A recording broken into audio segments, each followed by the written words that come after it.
Just on the horizon here, next week we will not have a regular debatable show.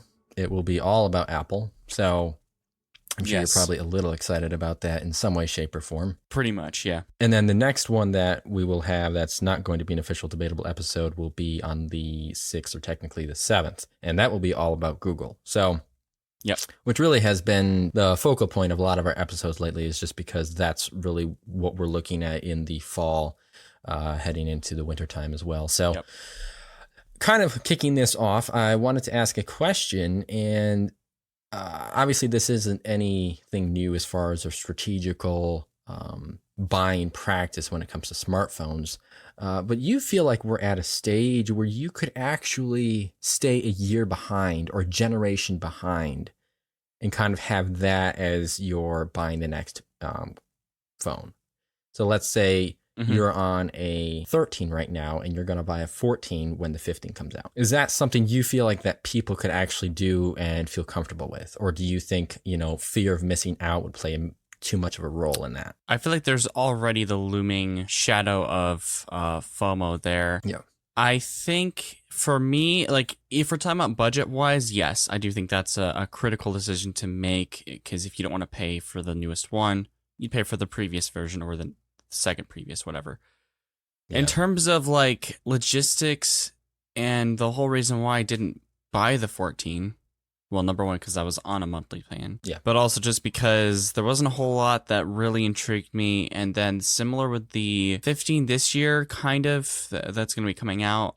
I'm waiting, kind of like you are. I'm waiting for that Ultra. I gotcha. I just don't, even with USB-C, better battery life, better camera and stuff like that. I'm just waiting for something that really blows my mind, blows me out of the water. Yeah, and we'll kind of hit on some more of this as we get along with the show. Yeah, but yeah, I definitely see that as a critical point. But I was just kind of curious because I saw an article and it was something about this guy who is about to buy the 14 when the 15 comes out, and I was kind of curious, like, is there a point where we can actually start doing that? And I think from a tech enthusiast standpoint, no, there's really no way we can do that. Aside from the fact that it's our job to actually report on the latest that's coming out and also give our feedback as we're using these products. Yeah. It's just, it's not something that it's not feasible. Right. As far as a consumer such as listeners like you, I think that's a possibility that you could entertain. Is it something that I actually need to, because obviously people like our parents, they're still on a 13 Pro, and I don't imagine they'll probably upgrade until 2029. No, I think my dad is a little bit more. I could see him probably being on our timeline too. I think he would do maybe the 16. I'm actually surprised by that. Possible.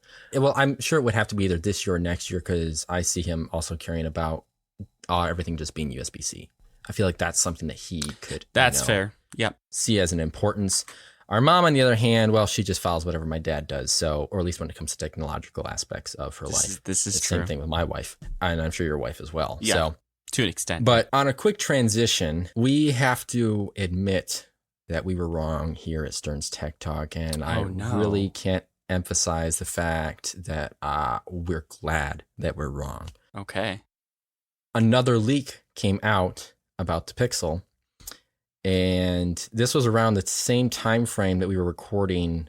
It might have been even during the previous week of this past newscast for Stern's Tech Talk. But Google released the simulator for the Pixel 8 and 8 Pro. So you go on their website, you click on the simulator, and you go into the model of the phone, and you get to see all these things. It has like these little highlights of what the phone looks like. Okay. The part where we were wrong, or the rumors that we had mentioned, is that there is a SIM tray. Oh, that was my fault. I said that. No, I mean, it wasn't. No, that, I mean, I'm not blaming anyone specific, because those are rumors that we had actually brought forth. And I'm just glad that that was something where we were wrong. Oh, yeah. I'm thoroughly glad about that now, actually. That just gives me a sigh of relief, because it's like another year with a SIM tray for Google. No, that's great. Glad we were wrong. Yeah, and I think, I can't remember if it was somebody on YouTube or if it was an article that I was reading, but they were like, or US carriers are not at that stage where they can perform eSIM efficiently and accurately. We've discussed this ad nauseum.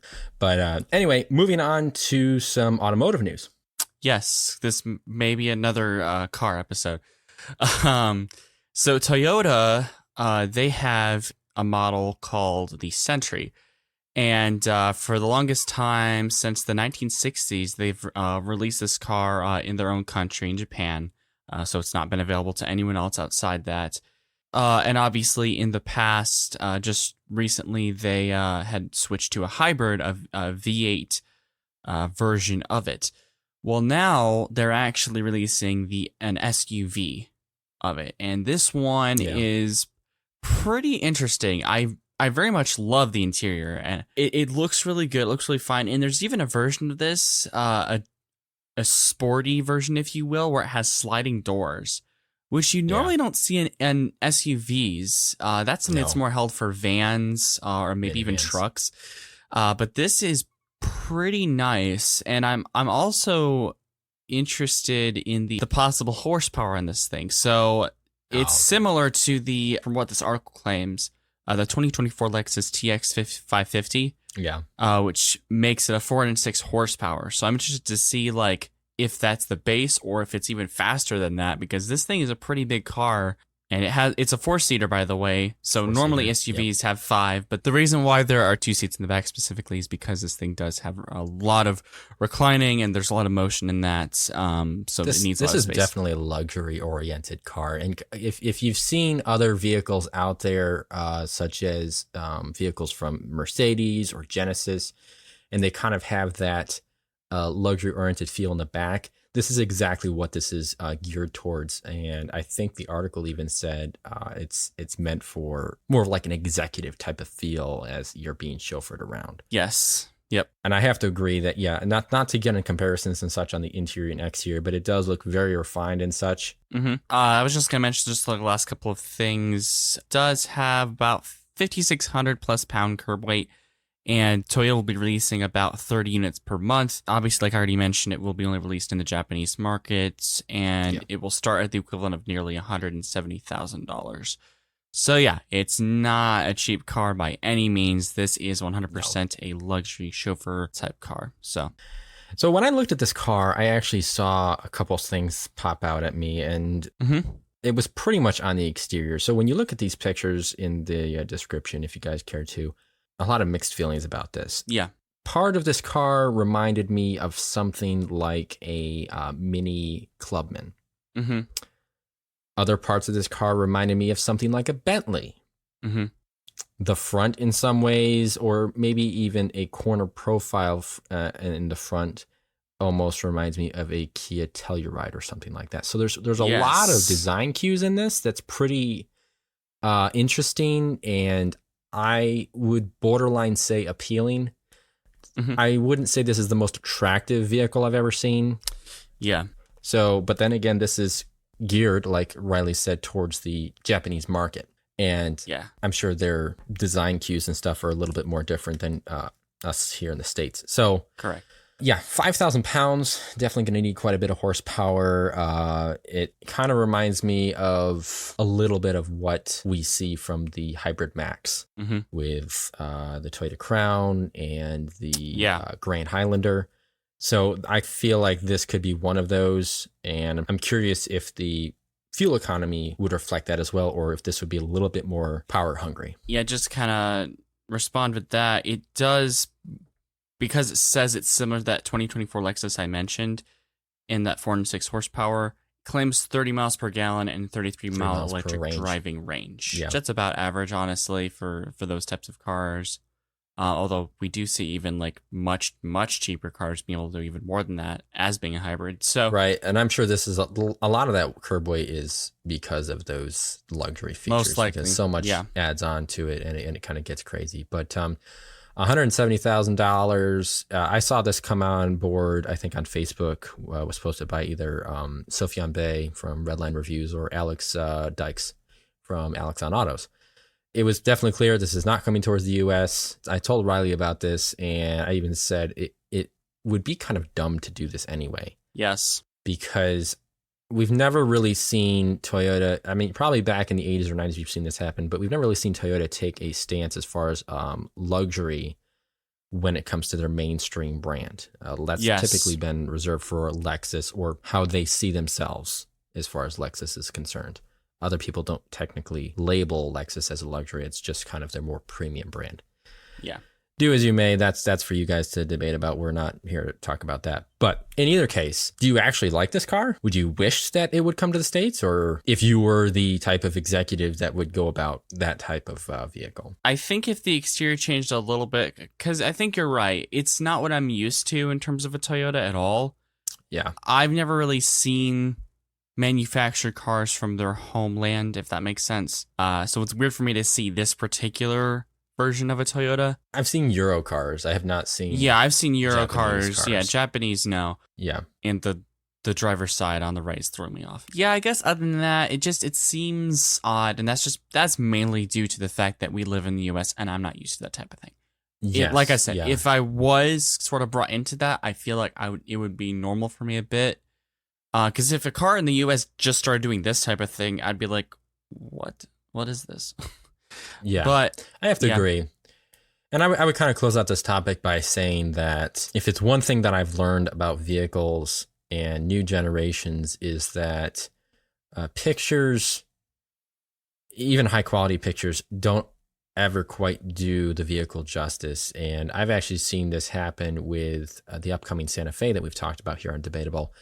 I've seen some reviews, and they've been like, I thought this was really kind of gross or just way too boxy, and then when they got actually in person with the vehicle, it really stood out to them, and they liked it a lot better than they did on their first impression from the photos. So yeah, which on a side note, the rear still looked ugly to them, and that's just that would be surprising if I did find the rear to be more appealing to me. But in either case, yeah, I think the Century might look a little bit more attractive in person versus these pictures, but still, right. It's just one of those things when you look at this. This is kind of the first time we've actually looked at an Asian car built for Asia, and so it does kind of throw some curves at us, especially with the interior, and like Riley was saying with the steering wheel being on the right and whatnot, but.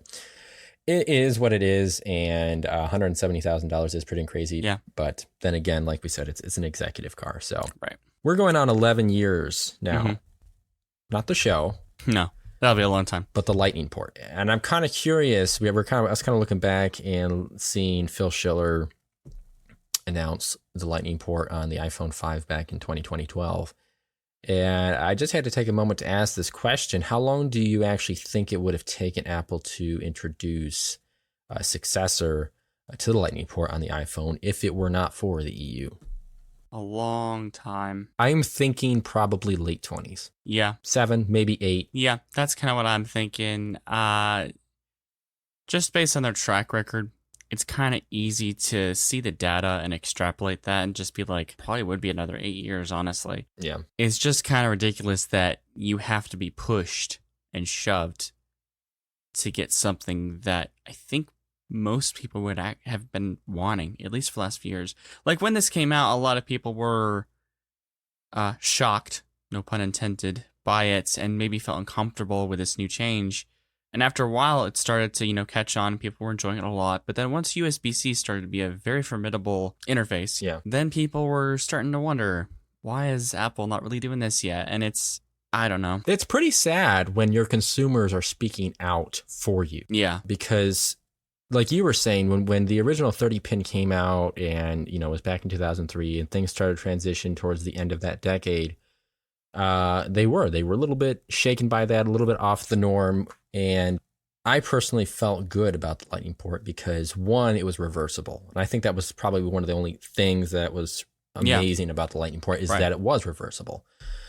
But it came out around the same time as USB-C, a little bit before it, because that's why Apple jumped the gun and just went for Lightning instead of USB-C, because it was going to take a couple more years. But aside from that, because they've been holding on to this for so long, it's been too long, and people are no longer going to be worried that, oh no, another port is coming and now I have to buy all these new accessories. They're actually asking for it. They're waiting for it. They want the upgrade because so many other devices actually have this. And I was just talking about this with Riley last week, or actually it was this past Monday or Tuesday when we were recording. I actually had routed a lightning cable through my desk, and I wanted to charge my iPad, but I couldn't because it was a USB-C. Right. But in the end, I'm just glad it's coming. And yeah, I think it would have been quite a while before Apple would have finally, realized, oh, we should give these people USB-C. But anyways, you have some news on Google? Yes. So this is probably one of the most interesting things for the evening, honestly, in my opinion. YouTube is making this sort of effect that when a YouTuber says the word subscribe, the actual subscribe button down below under the video will glow. And this isn't even a joke. People have seen this at first hand. There were some people that had mentioned it. And there was also even someone that said when you say the like button, it will also glow. However, there really hasn't been a whole lot of evidence towards that. But you can even see there's a video here that actually shows when someone is saying subscribe, it'll actually glow. It's really cool. And, with the adaptive technology we have now, it's not surprising that this kind of stuff can be done. I'm surprised in the sense that it's cool, and I'm amazed by it because that just helps creators a lot to be able to get them more subscribers and people to be able to subscribe to that content. It's kind of funny, and I don't like to disagree or call you out. I actually have a very different approach on this. Okay. I think it's debatable. I think in my mind, it's more of just a cool little thing that's there. Almost, if I were to say, almost borderlining on the term gimmick. And here's the reason why. Okay. 90% of the time you watch a YouTube video, you switch to full screen. Or you're on your phone. I really don't think this has a big impact on whether people subscribe or not. That's my take on it. I don't know why, but genuinely, I actually didn't think about that. Well, that's just like the first thing I was like, wait a second. When they showed this video, it wasn't in full screen. And I was like, okay, well, that's cool, though. I like the fact that it lights up. It just kind of adds a little bit more of a part of the ambiance that they've been doing lately since they had that update that people were so polarized by. Mm-hmm. But in this case, I'm like, I don't really feel like it matters that much. I can see how some people would actually see this as a, wow, I like the fact that they're doing this. And maybe some creators are, big into this. But yeah, for me, I just don't feel like it matters. And even if the like button was doing the same thing, it just wouldn't really kick me the same way either. So that's kind of where I sit on this. But like you're saying, we are at that stage. AI is taking a tremendous jump, especially within the past year with open source. Yeah. And also one other quick thing is that this is a side note for YouTube. They're actually testing a smaller skip ad button. Son of a hamster, I hate this company. Why would you do that? It's just making you harder just to be able to click on. Eventually, by the year 2030, it's going to be just this tiny little thing. You have to try and find You're not going to see it. Yeah. But there's the other thing. They're making a smart YouTube button, and we'll link an image down below. I think we're both in agreement that that's just more ridiculous than a glowing subscribe button. Yeah. But the opposite direction. But yeah, I actually, I agree with you. It would be nice to see maybe the subscribe button be within the full video and being like on the side. Within the UI. Yeah. Yes. That would be interesting to see. Because they even talked about that. They even talked about how their own creators have used a certain graphical animation illuminations and animations come up. But I think that would be great. That would have been even better because that way the user doesn't have to do anything or the viewer doesn't have to do anything, and nor does the creator. It's just built into the full screen video UI. Mm-hmm. So that is a really good point, Riley. I'm actually glad you kind of brought that up because I didn't even think about that side of things of how to fix it, even though I kind of gave that impression of I don't really like what they did. Yeah. So if you are listening on YouTube, please subscribe. Yes. But in either case. Yep. So that's YouTube. And I think you have something regarding T-Mobile, right? Yeah. So I actually asked this question before. And I didn't really think I'd be asking it again, or at least not so soon. The last time I did this was when T-Mobile was going to merge or acquire Mint Mobile. Mm-hmm. And I felt like maybe they were stretching themselves out too far. They're doing it again. And it's kind of scaring me. So Agreed. far, it's been the main two that we've talked about or that we've noticed has been Sprint, of course, has been the big one where they've acquired, and Sprint is pretty much non-existent now. We didn't really hear anything about them, even though the logo kind of merged and Sprint became Magenta, but that's since been gone. And then you had Mint Mobile with Ryan Reynolds. Now we have US Cellular. And I'm just amazed that they are, this is by the way, there's no confirmation from T-Mobile, but they seem to be the front runner for acquiring US Cellular, which has about, I believe it was 5 million subscribers to their service over, I think it was 20, maybe it's 21 states. So they're a decent size carrier, but there's no money that's mentioned, no ballpark at all. But do you feel like this is a good idea for T-Mobile to do this? I mean, I know they'd be grabbing more, towers and such and whatnot, but I'm kind of a little nervous because in a stage where inflation is more of a concern, they're now spending more money to acquire or merge another company with their own. And we've already seen them hike prices. We've already seen layoffs take place. I think they just had 5,000 recently, if I'm not mistaken. 5,000 layoffs.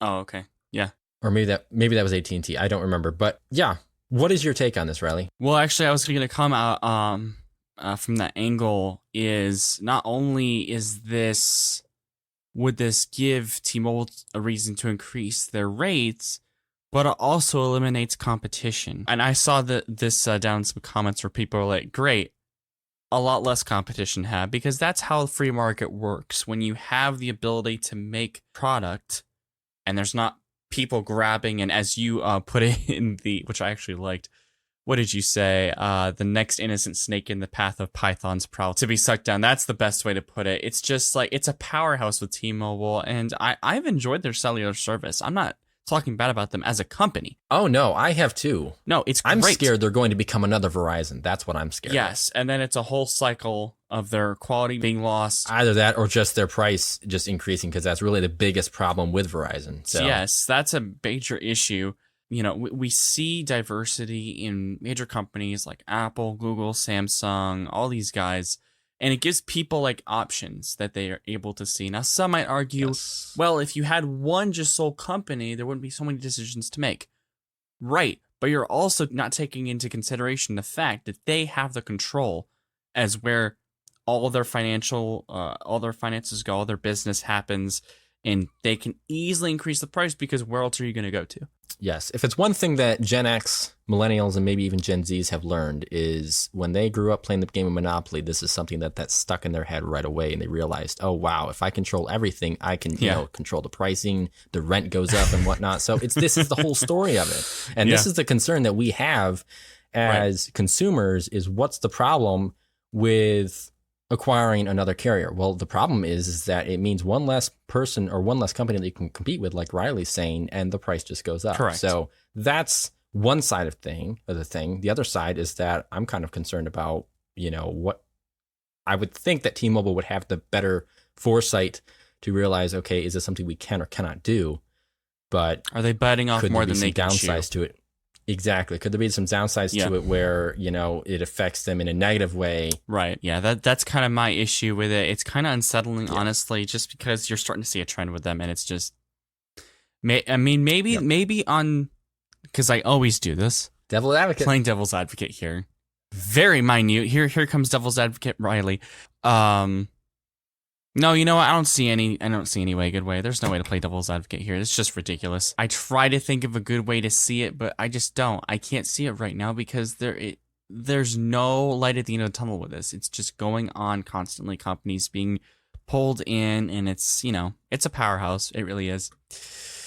But to kind of move away from that, Google, the Pixel 8, Pixel Watch 2, they released a teaser trailer for this. And I'm like they needed to. Yeah, we already knew. They don't need to release a teaser. They don't even need to do like an actual like showing of the actual products because we already know.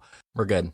But actually, I will say this teaser trailer was pretty nice, pretty relaxing. Interestingly, though, this specific teaser trailer, It didn't get me hyped. it didn't get me hyped, but I did like the way that it was kind of introduced from the Google. Oh, they did a great job. And then shifting into the 8. Yep, that was genius. absolutely. That was really cool. Yes. And even just a quick sneak peek of the phone, the Pixel, I wasn't surprised by anything, and I'm sure neither were you. Nope. The porcelain looks really good, especially on the earbuds, which I actually don't think. Did we talk about the porcelain on the earbuds? No, but I saw rumors of them. Okay, so it wasn't passing then. But yeah, still a pretty cool trailer, and there was also another video of the Pixel 8 and Pixel 8 Pro as well. Again, this video will probably be in the actual event, but who knows? Regardless, it's still cool to actually see the final product from Google themselves. But I don't know, what did you think in general about this? Any major thoughts? Or Well, there was ironically another video for the watch in and of itself for the second gen that I saw from Google. Mm-hmm. Wasn't really excited about it at all, just because I knew nothing was going to change, and that video of it itself didn't really have anything impressive. Not major bearing. Period. Yeah. All they showed was the crown, the front screen, maybe a little bit of the bands. I just had to laugh at it. Really. Right. I did see, however, another kind of an advertisement from Google about their jab at Apple and how the Pixel has USB-C. Oh, and how yeah. the iPhone 15 is just now getting USB-C. That ad was priceless. If they didn't add that, it would have been like a waste not to say that, because it's like, if you want to make sure you get your own users to get your phone, or other users to get your phone, you say, hey, guess what we got? Now, granted, the iPhone 15 is going to have USB-C this year, but that's besides the point. They've already had it for like a while now, so it's... Yeah, and that was the funny part, is like, because they had the whole entire Siri voice saying, I'm about to get USB-C or something like that. Yeah. And it was just hilarious, and I loved it, because I was like, yeah. Yep. And it's just a great way for... I don't know if they've already done this in their pre-recordings for the keynote, but it's a great way for them to do the editing and delete any... We're adding USB-C, which I doubt that they'll do that, because they're not typically one to announce something that's being changed when everyone else is already angry about it. Oh, yeah, I know. We've seen that with the butterfly keyboard and many other touch bar. So that's beside the point. But as far as back to the Pixel 8 and the watch for the promo, yeah, the promo really looked cool. That was a great way to go about introducing. I kind of wish they would have waited for the event to do that one, because honestly, there was really no point, just because pretty much everyone's seen images online of it. I mean, it's... No, not so much that. I meant the actual intro, the graphical intro. Oh, of it yes. using Google, Yeah. because that really I would think have it would have been been better nice. if you could have said that. Yeah. Yeah. But as far as the promo, I don't really think you Decision's could been made. care, or if it would have made a huge difference. But we just had to poke fun at that and bring it up. Somebody commented on this article and said that something along the lines of "so much for being secure," and they were in reference to Apple. Mm-hmm. And I kind of have to ask this question: Do people have a misconception of Apple and their security, or do you feel like Apple portrays itself as being invincible? And this is kind of pushing to the iOS 16.6.1. So it's a security patch. Right. I don't think Apple's made themselves out to be invincible. At least not... I don't feel like they've said that. I don't feel like they've even claimed anything such. No. For people to say that Apple has claimed that, or that they think they're some amazing all-powerful company, that's just basic speculation. I mean, you can't say that they have, really. Because if they did, that'd be kind of ridiculous for any company to come out and say, there's no way you can hack, because there's always issues in the past where an update comes out. Yeah. And it's human error. We're humans. We make mistakes. And it's accepted, right? Yeah. And so to say that we would never have anything is to basically exclude the fact of any previous issues that Apple's had for updates, for the bending iPhone 6. There's just a lot to go through. So no, I don't think Apple has claimed that. They've never said that, at least not that I'm aware of. So right. And I mean, in some ways, I felt like that might have been a rhetorical question, but I had to ask it that way because it just seems so ridiculous that somebody would say, like, so much for being secure. The point is that when you have software and you keep on updating the security to prevent up till then unknown vulnerabilities, mm-hmm. it will elicit the realization that anytime you have an update, anytime you have software, hackers are always going to find ways around it. They're always going to find a new angle to try to infiltrate that system or software. Right. So I don't know why people attack it from that angle, because it doesn't truly make any sense to me. 16.6.1 is a security update to address an issue where an executable file could actually run a program that allows the predator to read the messages on your phone. Yeah. The program is called Pegasus and has since been banned by the Biden administration.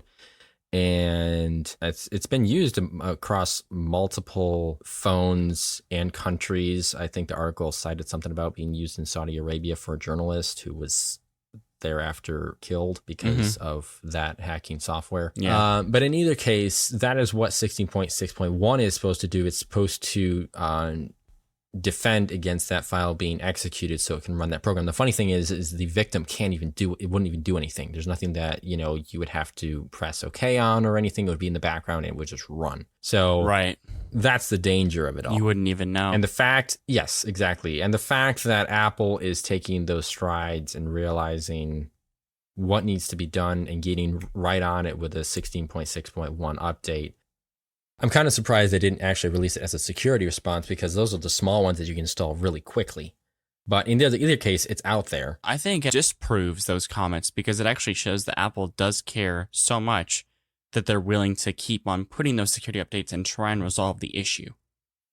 I feel like they're maybe not a step ahead of things, but they're at that point where it's before a whole mass of users become the victim. Oh, yeah. Right. So that's the positive side of things. And I always kind of like to compare them to Toyota, because even though Toyota has a lot of recalls, they're in place because they have such high standards and restrictions and stipulations that are in place to help provide the consumer with a better product and overall experience. Yes. So that said, to make that remark is absolutely ludicrous and stupid. So that's kind of my take on it.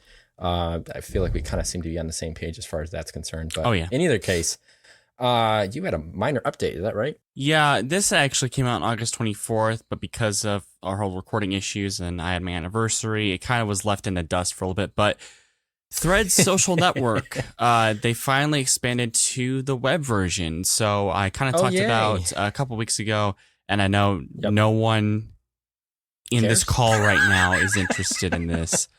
But for those who do care, you can access the desktop version now. It's out there, and like I did say, I do think that the reason why people kind of fell out of this whole Threads thing was because there was no desktop access yet. And I still stand by that, because there are many, and I think most social media platforms or messaging things that actually have a desktop version. Yep. And it's efficient, it's easy to use. There's some truth to that. Yeah. The funny thing is that when I read that article, and it referenced something about how they believe that the web version is part of the reason why Threads has leveled out. Ironically, once again, we are at odds. I had to laugh at that, because I felt like if anything is going to take off, it's going to be on an app-based platform. That's my take on it. I really don't see the need or the kick for having a web-based version. Does it provide more clarity? Can you put it on a bigger screen? Can you feel more immersed in it? Maybe so. But I just don't see that would be the reason for them dropping off like that. I know you would probably see it differently, but I just don't get it. I don't see the push for the web version. I think it's nice. I think you can probably make it more expansive, but I don't think it's the main reason, and I don't think it's the reason why majority of people actually fell out. But I do think there was that percentage that just wanted the desktop app, because you have Messenger, you have, a way to communicate with people on desktop, and that's essential because we're always in communication. Yes, we have our phones, but desktop is also a very important aspect of that. So I disagree with you to an extent. I still feel like there was a fallout of, let's say, for battle like a term, like 10%, 15% of people that just popped off because there was no desktop version. And it is kind of weird to think about, because you would expect it, like, desktop wouldn't be the forefront of that. Yeah. But when you have a lot of social media platforms that utilize desktop and people are kind of used to that, I feel like it does have some implication as to why some people fell off. But that's just how I think about it. But yeah, I guess I can kind of see where you're coming from. And I think as of right now, there are some things that are still missing. I think direct messaging is missing from that web version. I'm sure there'll be some updates to that here in the near future that we'll add that on. But actually, on a quick transition back to kind of what we were talking about with Apple, I'm curious, what we've kind of referenced, oh, this is good, this is better. What do you feel like is a reasonable timetable for OS upgrades as far as how long a product is supported, specifically a smartphone? I would say the obvious answer, and maybe it's not that obvious, but 4 to 5 years. I feel like that's how usually every company does it, and I'm okay with that. I feel like Apple has set the standard as that. Yes, I would like to see it be more than that, but I feel like that's an average that's okay. I can tolerate that. I'm not upset by it. I would like to see maybe even 6 or 7, but I also understand that companies have to have a limit because otherwise, after they've went through 4 or 5 phones by then, there's just so much that a company has to work through to keep those updates going. So I don't know. You could argue either way, but I feel like 5 is all right. And I see I'm not sure if this is exactly how it works, but if I had to guess, I believe there's probably a team that works for each phone. Yes, I was thinking that too. Yep. To upgrade them. So you have to pay that team to develop the next gen operating system to support the older phone. Right. And so there's that aspect to it. The other aspect is how often are people upgrading? Because if I had to guess, I feel like fewer and fewer people are in that 3 to 5 year range. Yeah. Maybe that's me. I feel like some people probably do upgrade 2 to 3 years. Enthusiasts, yeah, we're probably every year. Yeah. The average person, though, yeah, the average 2 person, to 3 years. No, they probably are 2 to 3 years, but maybe I'm wrong. Maybe it is 3 to 5. That's kind of what I feel. And the reason why I say that is because there's certain trade-in values that are offered. There's certain discounts. There's a way for you to upgrade without having to pay an arm and a leg. Yeah, and especially if you wait, a few years, but. I was just kind of curious about that because now we have rumors that Google will potentially change their upgrading promise from 3 years of OS upgrades to 5, possibly 4 if it's not in the cards. But that would mean that would be 5 years of OS upgrades and 5 years of security updates.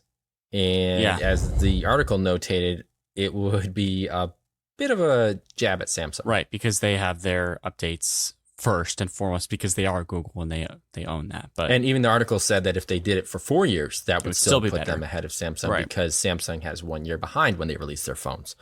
So it's just the way it works. As I was reading this article, something came to mind and it kind of was related to what you just said. Do you think that it's kind of unfair for and maybe this is just the company's fault or Samsung's fault, but do you think it's kind of unfair that Google, even though they own the company Android, think it's kind of unfair that every other company that has Android is 1 year behind? The problem is it's when it's released. Mm-hmm. Samsung is not on the same timetable as Google. They are in early spring of the following year of when that OS was released. That's true. Which is why their OS is out of date.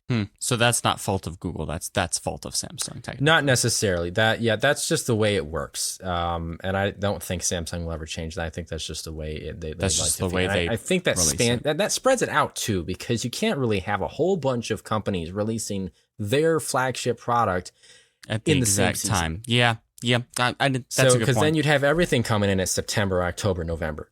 That would just be insane. It'd be insane for us because we wouldn't have a normal episode. It'd be insane for us. It'd be insane for phone manufacturers, case companies, and stuff like that. Case companies, yes. Yeah. Semiconductors, et cetera, et cetera, et cetera. It'd just be an absolute train wreck. Yeah, that makes sense. I didn't think about that. Yep. So there's that to it. Because we know that Google works with manufacturers and they give them, open betas right away. That is true. Yeah. To work with.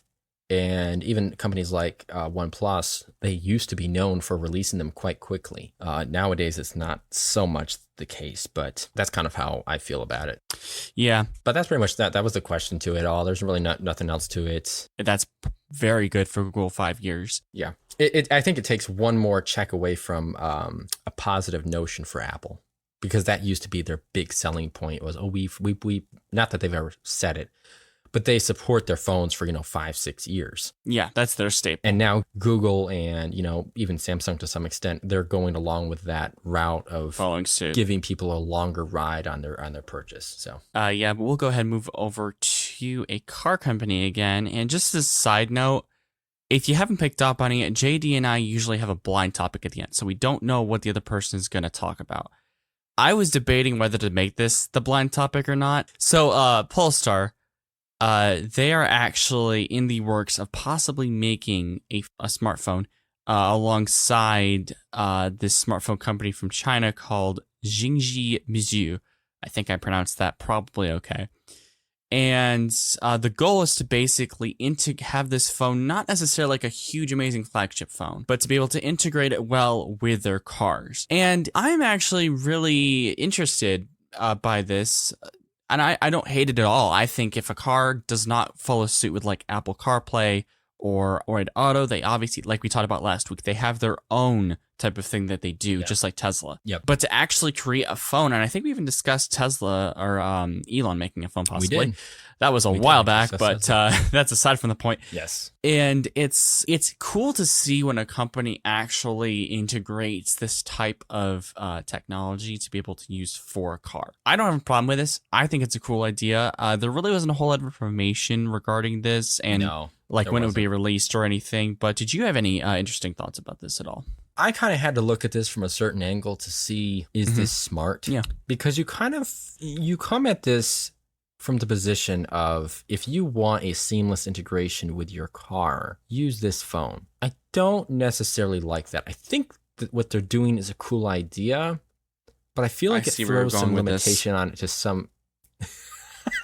and it throws some limitation on it. Yeah, no, I agree with you, actually. Now that I thought about it, most people are already set in stone, and maybe they never settle. Most people are already set in stone of the phone that they already have. They're used to that. And so for a company, and this is obviously a luxury car, so it's not like every person has this. But for most people that already are sold into a phone like Apple or Samsung or whatever, for the company to say, hey, if you really want a more integrated and more interesting experience, buy this phone, is like, I don't know, you could say if they're that wealthy, they could afford the second phone, but that's kind of the point. It's more of like, you'd have to be like Michael Fish or Captain Two Phones.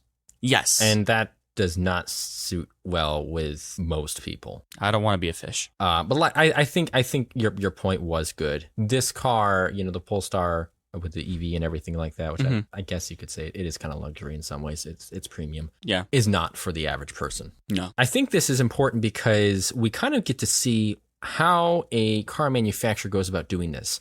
And this is really great insight for Musk to see, okay, what approach is this going to take? How is it going to integrate? How well are people going to accept it? Or vice versa? I like that this is taking place. The concept is great. The concept is great. Like I said, I have some concerns about it, and I have some annoyances to it. But outside of that, this is, like you said, there's not too much to this topic, but there's a little bit of something that I'm excited about, just to kind of see something a little bit different on the horizon and how it will take place. So for sure. But to get towards the end of our episode here, one of the closeout topics for myself is, you remember that whole thing between the U.S. and TikTok? Well, it's kind of still going on, as well as the U.S. and Huawei. Yeah.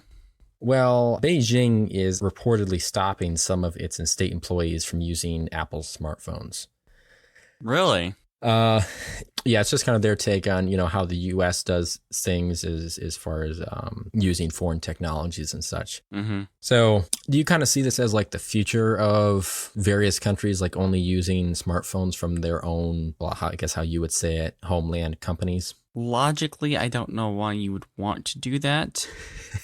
And maybe this isn't necessarily an argument for that, but a lot of the parts are made in China anyway. And the business that runs between Apple and China is really good. Yeah, that whole entire thing with Foxconn, and that was the other challenging part of things, is because of all of the, obstacles and slowdowns and delays with Foxconn and Apple taking their responses to kind of diversify the manufacturing process across multiple countries or locations, so that way it's not so detrimental to their profitability and such. So yes, that is true, and I just kind of found it a little disturbing in some cases because if this does transition to not just state employees, but if they actually ban it to all countrywide citizens, it could really hurt Apple because they've already seen just about a 7% hit on their market, which is about 200 billion. Which is kind of funny if you think about it, because Apple's always been known to be the one about hypersecurity and all that kind of stuff, when Android, not so much. So it begs the question, why are they concerned about a company that is super secure and not one within maybe their own country that isn't as much? Well, yeah, that's a true point there. The response I would have to that is this perception that they're an advocate of security, but you could kind of see them doing so with their own. Yeah, yes, exactly. So that's kind of where I see it coming from. And that's kind of how I would see Huawei to a certain point. Like, okay, well, it's not big of a concern in China because that's just, they can do what they want with their own technologies and their citizens just have to deal. We have the same thing with our government where we know they, have certain capabilities and they're probably spying on us right now. So exactly. Or so goes the theorist. Yeah. So, and then the other irony of this was that Huawei actually had their Mate 60 Pro come out with 5G technologies that are pretty advanced, competing with what we have here in the States. And the U.S. Commerce Department said that they were going to investigate how Huawei got their hands on these advanced chips. So it kind of makes them wonder, okay, did they actually go through the right process, or are they using something here in the States that is actually banned? Oh, yeah. So it's one of those ironies as well. And I find this, yes, it's important, yes, it's critical, but I do have to appreciate the irony and maybe a little bit of the humor as well. So that's a fair point. Yeah, I don't really have too much else to say about that, but it is questionable. I guess you could say and arguable on both sides, but. Yeah, I think it's just going to be scary to see maybe how much of a hit this does come on Apple if things progress and if it continues to be a downward spiral. Yeah, because they do rely on the Chinese market quite a bit. I think the numbers are. Let me see here. According to the article from Yahoo, the company generated $15.8 billion in sales from China alone last quarter. So that's about 19% of its total. So it's a decent chunk. Gotcha. It's about a fifth. So that would be kind of difficult to navigate around or kind of adjust how you're going to approach things. So, which could mean that they do adjust where they produce it and manufacture things as well. And who knows how, the component situation would fare too. So something that we'll keep our eyes on, but kind of a little bit of an alarming situation there. So agreed. In either case, you had something that you wanted to close out the show with? Yeah, hopefully it'll be a good blend topic here. Speaking of Apple, there's a newly shown patent that's been granted for them for a digital crown on the Apple glasses. And this actually we have not discussed glasses in a while, I think, in the last 6 months, because it was kind of in a couple rumors early on this year, but, they were hard to tell if they were true or not. Everything got steamrolled by Vision Pro, yeah. Oh yeah, everything was like just blown away by that. But there are these, and these are actually full-on schematics, I guess you could say. So this is essentially a schematic showing how this would work. So the patent is actually for a crown on the right side of the glasses. And this is similar to how, an Apple Watch is with their crown, you can scroll through and that kind of thing. Well, the idea is similar here. So basically, you'd be able to scroll through overlays, whether it be camera, music, possibly the brightness, maybe even utilization of your own car, pictures, stuff like that.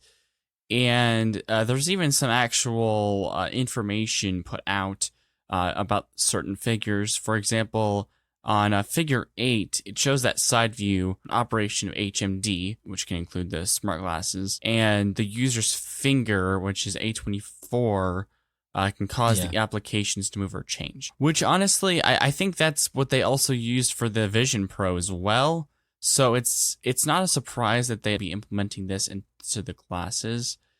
And obviously this is a patent, so not a lot of patents do come to fruition. Make it to the final production line, yeah. But this is still cool because it shows that at the very least, Apple is still in a continued pursuit to try to complete this thing. So I don't know what your thoughts about this were. It kind of reminds me of how it's really weird when I'm looking at this schematic or blueprint or whatever you want to call it. It reminds me of album art from the old music app on outdated versions of iOS. And how when you rotated the iPhone or iPod sideways, it would give you the album art and kind of scroll through all the albums and stuff like that, or the artists. Yeah, that's right. I remember now. That's kind of what it reminds me of. And it's just in this case, there is a middleman between the finger and the screen, and that's obviously the crown. So, which is dictating what is being seen through the glasses. So I'm a little surprised by this, only because when was this report taken? Or September 5th, it seems. Yeah, that's a bit surprising. I mean, I get the whole entire patent. That makes sense. That's not a surprise, but it does make you question like what direction are they heading in, and is this just something that we'll see? I don't know, because you did make a good point of how this is essentially part of Vision Pro. So to see something else, maybe this could be some sort of factor where it's a lower end imitation I could see that. Vision Pro. Yeah. So that's kind of where I'm seeing it take place, but I don't know. Yeah, there's one other thing I forgot to mention is that another method could be eye tracking similar with the Vision Pro. That's labeled in the this whole article right here. So we might see that, and they may be sort of coinciding with each other. So you use the crown and you use your eye movement as well. I don't know how that would be delivered, but we'll have to see how that works, because I've been always ever since this rumor came out about these specific glasses, I've been just waiting for them just to see like how that would work. See, no pun intended, just to see how that would work. But it is a really interesting thing. Yeah, it's kind of questioning, because with Vision Pro, from my understanding, the actual screen is a little bit further set off from the eyes, or where you would typically see glasses, if I'm not mistaken. I could be wrong. So it allows the eye tracking to have a better handle on, between the two pupils on where it's going. Yep. With this, it kind of makes me wonder how this actually tracks it and such. So I don't know. The clarity between all this is the fact that you're looking. They give you an image of regular glasses, and then they, Photoshop some sort of iOS type of graphics onto it. So that's the side. It kind of makes you. So you kind of have to stretch your mind and not get so limited on what they're showing you. The funny part would be is like, if we were to kind of just imagine this, where would they put the battery? I'm guessing maybe the stems on the glasses. I'm thinking it would have to be the stems. Yeah. Yeah. So that's just kind of a side note there. But yeah, here's my question for you. Okay. When would you think they might actually come out with this, or let's just say announce it? I would have to say 2026 or 2027. Okay, I was going to say 2020. I was saying 27 myself. That's where I was sitting. Yeah. Because quite frankly, Vision Pro has to take some traction. It does. They have to work out a lot of kinks. I would say the more I talk about it, and probably the more, you're hearing me on this, the earliest would be 2027. That's how I feel. Yeah. Yep, I would agree with you. Because right now we're at the end of 2023, so really you only have about 3 years. Yep.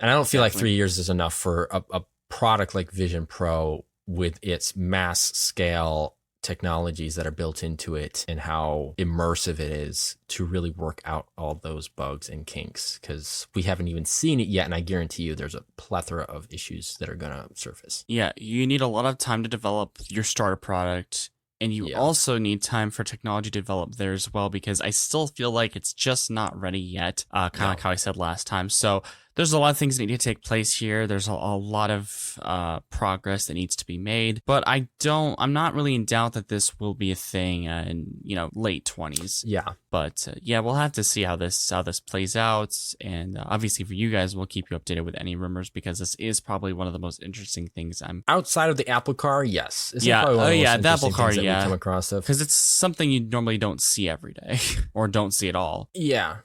And I think the other thing that you have to take into consideration consideration is the reception of Yes. Vision Pro from the community That's and consumer true. standpoint. There's your starter So- test. And I kind of feel like $3,500 is a horrible way to test people out, but Yeah.